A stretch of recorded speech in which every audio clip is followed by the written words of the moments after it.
Add the Olaf and the Malphite together, there is a ton of power in the front of your composition that can run at T1, get through the CC. You have really good hard engage on this Varus, and the Olaf could just run at Varus and then everyone else follows up. So you have a guaranteed way to get your Malphite into ult range, because this was another problem that they faced in that previous game with the Malphite, is getting into range of Guma, as it will be the Sylas you talked about here. Faker playing the Jace in mid into the LeBlanc.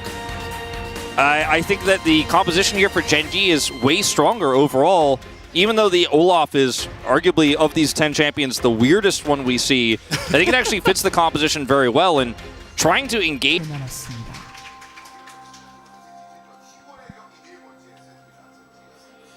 Game 4. And, you know, the ways in which T1 have normally gotten ahead throughout this season, summer season last year, and especially spring season in 2022 has just been... You just love that farming power, the ability to clear it out, and then maybe look for ganks, but he has really fallen off. We haven't seen him for 400 days. The last player was Guangdong Freak's Ellen against Canyon. That game wasn't very fun either. No. I remember that game, actually. Yeah, in that meta, you're only allowed to play Hecarim or Udyr, so... Yeah. I mean, it was an interesting idea, but it did not work. His owner's going to come here top and actually look for a gank onto Chovy. Try to force out his summoner, but he does have distortion. Yep. Should have it, but see the amount of speed on the stacks as down he will go. Owner just picks it up, level 3, quick to the top side, and makes the gank happen. Yeah, well, you know, very frustrating at this point in time, and Chovy's lost a significant amount of farm.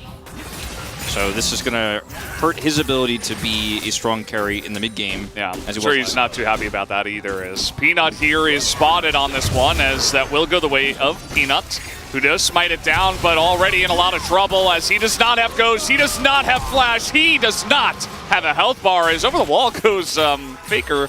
Didn't have to do that, as Guma will pick up the kill. Well, this game is looking really rough for Gen.G right now. Chovy just desperately trying to farm it back here first. It's just so difficult to all in without your 80 carries ultimate. And they end up obviously trading down on this one. Huge win here on the bottom side of the map here as Peanut tries to hold on to this Herald. He does have Smite, so pretty simple for him to just pick it up. So he's going to spot that coming in. It almost looked like he wanted to give some of that local gold as Zeus is going to get slowed. Okay. Now he has to kind of go in. He has stolen Doran's ultimate, just goes back in once again, as now he's in a lot of trouble. Down he goes, but was he baited into a rough position, as down will go Peanut as well. Doran just has to flash to get out of this one. As T1 will be able to shore it up a bit. Faster. And Chovy is trying to hold his own, doesn't get the charge, so he's not going to get that turret. Doran no ult for just a few more seconds here. It's about to get it though. Zeus? Trying to bait him. He's just... Okay, Ignite comes down. It was all a bait. Down Ignite to the end of it as he will tick out of this one, and Cario will take the kill. Faker does not have Flash, and he is avoiding these axes very nicely. Does hop away, but eventually he is going to go down as Peanut will pick up the kill. 2v1. Yeah, another Drake going to the hands of T1. You just don't want to play this type of game with T1, where you're trying to lane swap and you're trying to trade objectives and you're trying to play around these baiting tactics where you're like, ooh, okay, he thinks my ult is down, but it's actually coming back up. No, T1 know your ult. They're actually baiting you. Make sure Chovy doesn't get ahead or get fed in this game in any way. And just pushing him into turrets is absolutely the right way to play it if you have a long-range engaged follow-up with the Sejuani. Speaking of, Peanut is in the enemy jungle. Remember, he does not have Flash, so he might just go down, but he is standing his ground, actually. Is not scared of anything, as Faker's got a massive shield, probably the Hexdrinker in there as well, as does take a bunch of damage, but you see that Gen.G are just being routed here. Delight as well going to be collateral damage on the backside of this one, as he was just trying to help. Doran is just, unfortunately, holding this wave on top side. Can't help out at all. Had his ultimate there, but was on the wrong side of the map. Didn't have TP, so had to walk top side. There's no way he could save his team there.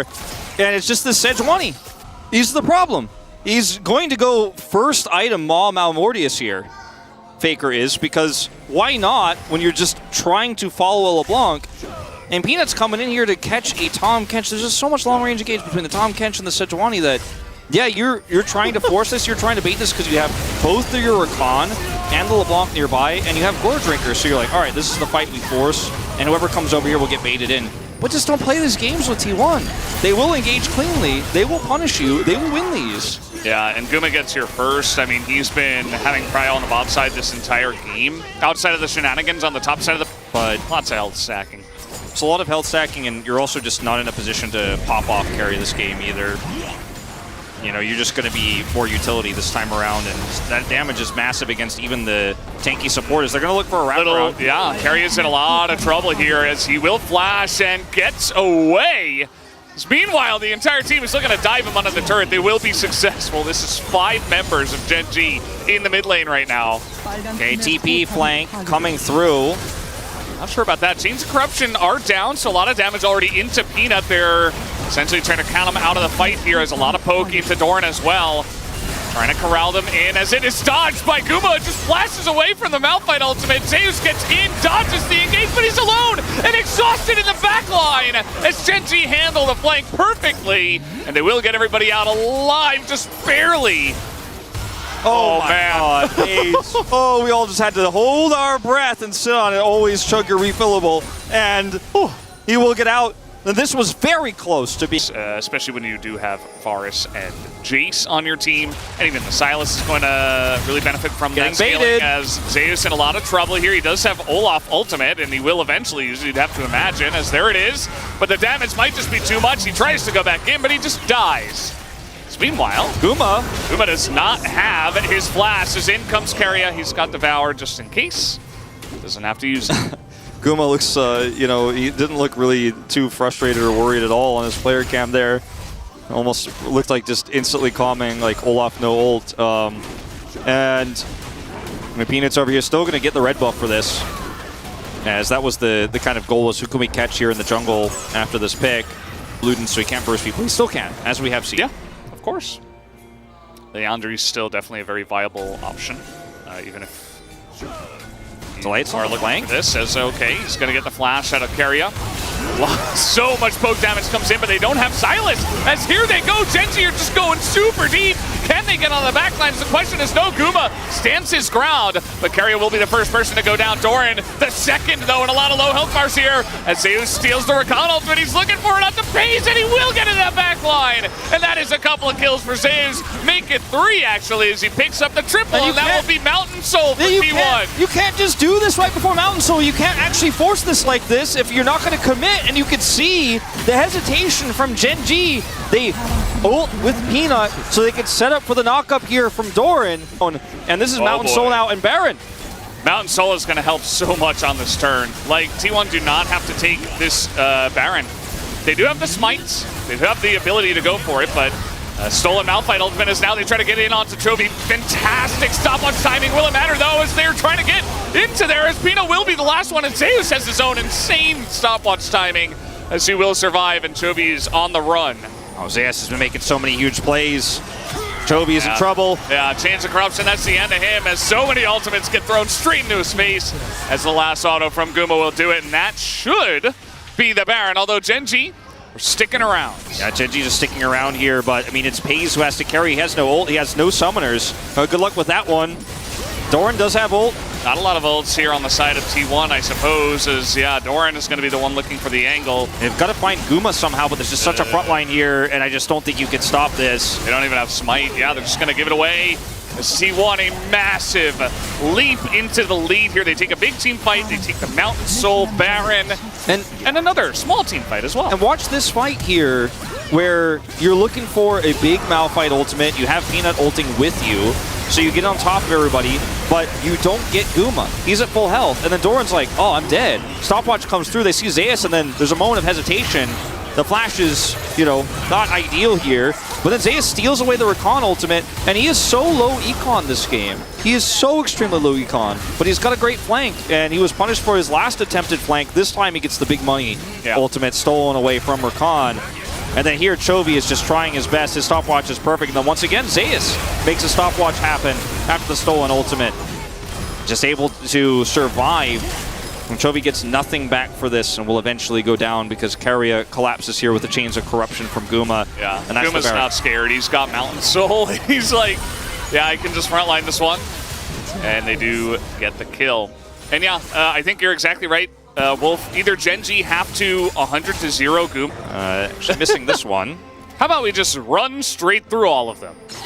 And there are some sweepers available, but they just didn't expect that ward to be there. There's also a ward behind the pit.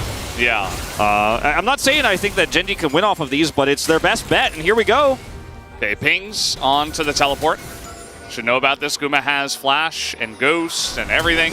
As now they definitely know. Maybe they didn't actually know. Doran's just ulting into the pit, trying to get this one going. And the rest of the team is just trying to get in there. They fight Guma, who is left alone in the pit. But the damage from Faker's too high. The Gordringer, though, on the side here is Pays desperate to try to live, but he will not. He gets hit by a huge shock blast from Faker. And now Chovy is only damage left here on the side of Gen.G. They choose the wrong clone, actually. As Chovy's still on the run, and their base is in tatters, and it's being pushed in through the bottom lane. Yep, they're just pinging it already. TP coming through. What a sad way to lose this series. Well, it looks like Peanut might be taken out here by his fellow veteran Faker, or perhaps not, as T1 looks like this will be the end of it.